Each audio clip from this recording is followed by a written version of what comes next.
से सवाल पूछने का अधिकार उनको है जो अपने कार्यकाल में गरीब जनता के लिए जिन्होंने कुछ किया हो। तो प्रधानमंत्री जी अपना रिपोर्ट कार्ड अपनी जनता और अपने वोटर के सामने देते रहते हैं। तेजस्वी जी उनसे सीख लेके अगर ये काम करें तो बिहार की जनता भी उनसे संतुष्ट रहेगी। क्या एनडीए डर गई है सिवान में, क्योंकि पीएम मोदी को अब मोर्चा संभालना पड़ रहा है, तो क्या हिना साहब से डर लग गया एनडीए को? देखिए, प्रधानमंत्री जी अभी तक कई जगह गए हैं लोकसभा का कैंपेन करने, देश के हर एक कोने में गए। तो क्या सब जगह एनडीए डर गई थी? पीएम मोदी जितनी बार आएंगे बिहार, उतना मत प्रतिशत राजद, कांग्रेस और इंडिया अलायंस का घटता चला जाएगा और इनको इसका भय सता रहा है। पिछले चुनाव में 2020 के चुनाव में भरे प्रेस कॉन्फ्रेंस में सरेआम उठ के तेजस्वी जी के बगल से हाँ पीठ में खंजर आ गया था इनके, तो बहुत सारी चीजें हुई थी। तो अब उनकी क्या क्रेडिबिलिटी है ये तो पूरा बिहार जानता है। इस पे हम लोग क्या टिप्पणी करेंगे, मेरी उनको शुभकामनाएं। नमस्कार, हमारा नाम है समरीन और आपने देखना शुरू कर दिया है लाइव सिटीज। देखिए, आज 20 तारीख है और आज बिहार की 5 सीटों पर मतदान हो रहे हैं। आपको मालूम है कि ये 5 सीटें हैं मुजफ्फरपुर, मधुबनी, हाजीपुर, सारण और सीतामढ़ी। देखिए, हमने आपको ये भी बताया है कि अब तक का वोटिंग परसेंटेज क्या कुछ है और ये वोटिंग परसेंटेज किस ओर इशारा कर रहा है ये भी आपको लाइव सिटीज ने बताया है। और आपको ये भी मालूम है कि आज एक बार फिर से बिहार आगमन हो रहा है प्रधानमंत्री नरेंद्र मोदी का। लेकिन आपको बता दें कि पीएम के आगमन पर तेजस्वी यादव ने भी कटाक्ष कस दिया है और पीएम मोदी से तेजस्वी यादव ने कई सवाल पूछ डाले हैं। तो इसको लेकर हमने भी सीधी बातचीत की है बीजेपी के दिग्गज नेता ऋतुराज सिन्हा से। आपको बता दें कि ऋतुराज सिन्हा अभी अभी दिल्ली से पटना पहुंचे हैं और पटना पहुंचते ही तेजस्वी यादव को खूब लपेटा है ऋतुराज सिन्हा ने, बहुत कुछ कहा है और जमकर कटाक्ष भी कस दी है। क्या कुछ कह रहे हैं ऋतुराज सिन्हा, सबसे पहले आप उन्हें सुनिए। तेजस्वी यादव ने आज पीएम मोदी के आने पर कटाक्ष कसा है और 3 सवाल पूछ दिए हैं। सबसे पहला कहा है कि विशेष राज्य का दर्जा क्यों नहीं दिया और ये भी बताएं कि हिसाब देंगे आकर। देखिए, तेजस्वी जी पहले अपने स्वास्थ्य पे ध्यान दें। मेरी शुभकामनाएं हैं कि जल्दी वो पूरी तरह से शारीरिक रूप से फिट हो जाए। प्रधानमंत्री जी से सवाल पूछने का अधिकार उनको है जो अपने कार्यकाल में गरीब जनता के लिए जिन्होंने कुछ किया हो। तो प्रधानमंत्री जी एक ऐसे व्यक्ति हैं जिन्होंने भारत की राजनीति में पॉलिटिक्स ऑफ परफॉर्मेंस लाया है, रिपोर्ट कार्ड की राजनीति जिसको कहते हैं। हर एक भाषण देख लीजिए प्रधानमंत्री का, हर एक इंटरव्यू देख लीजिए, आंकड़ों पर बात करते हैं। क्या बोला था, क्या किया है, कितना किया है, कितने समय में किया है। तो प्रधानमंत्री जी अपना रिपोर्ट कार्ड अपनी जनता और अपने वोटर के सामने देते रहते हैं। तेजस्वी जी उनसे सीख लेके अगर ये काम करें तो बिहार की जनता भी उनसे संतुष्ट रहेगी। क्या एनडीए डर गई है सिवान में, क्योंकि पीएम मोदी को अब मोर्चा संभालना पड़ रहा है, तो क्या हिना साहब से डर लग गया एनडीए को? देखिए, प्रधानमंत्री जी अभी तक कई जगह गए हैं लोकसभा का कैंपेन करने, देश के हर एक कोने में गए।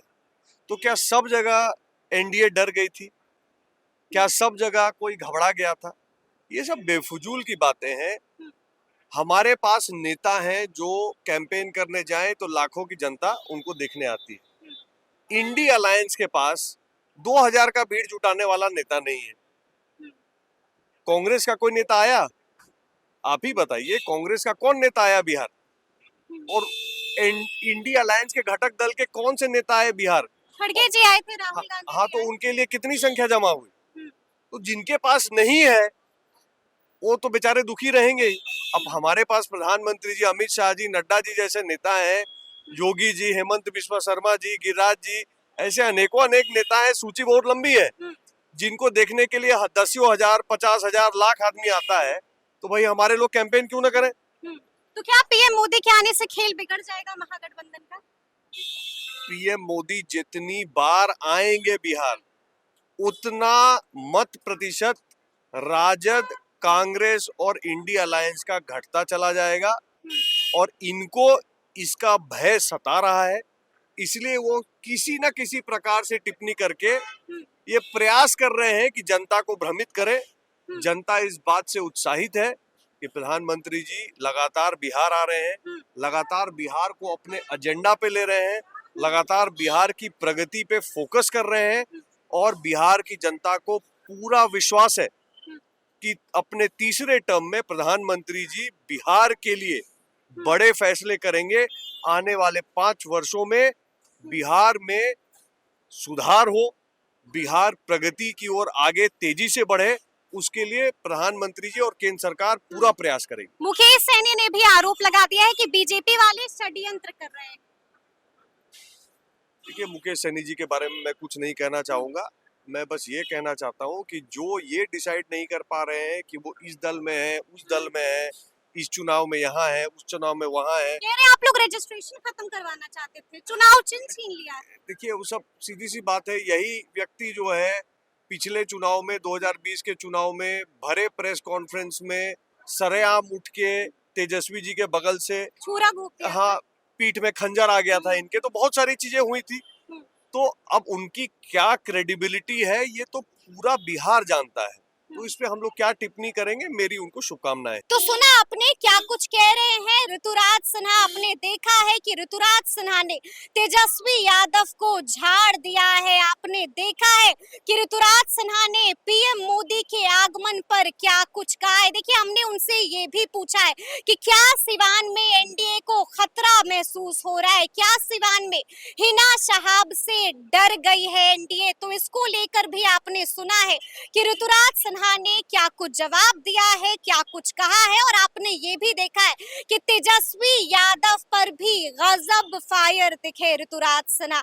आपने देखा है कि उन्होंने क्या कुछ कहा है। और देखिए, हमने उनसे ये भी पूछा, मुकेश सैनी सन ऑफ मल्ला, आपने देखा है कि लगातार मुकेश सैनी बीजेपी पर अलग अलग तरह का इल्जाम लगा रहे हैं, कई तरह के आरोप भी लगा रहे हैं। तो इसको लेकर भी हमने ऋतुराज सिन्हा से बातचीत की है और हमने पूछा है कि आखिर इन आरोपों पर बीजेपी का क्या कहना है। और आपने सुना कि ऋतुराज सिन्हा ने क्या कुछ जवाब दिया है, क्या कुछ कहा है। देखिए, मुकेश सैनी को भी जमकर ऋतुराज सिन्हा ने सुना दिया है, तेजस्वी यादव को भी खूब लपेटा है और पीएम मोदी के आगमन पर भी हमने उनसे सवाल किया और इसका भी बखूबी जवाब दिया है ऋतुराज सिन्हा ने। देखिए, हमने आपको पहले ही बताया है कि आज का दिन काफी महत्वपूर्ण दिन है। देखिए, आज जहां पर एक तरफ जो है वोटिंग चल रही है, बिहार की 5 सीटों पर मतदान हो रहा है, तो वहीं दूसरी तरफ आज बिहार एक बार फिर से आ रहे हैं पीएम मोदी। देखिए, हमने ये भी उनसे पूछा है कि क्या पीएम मोदी के आगमन से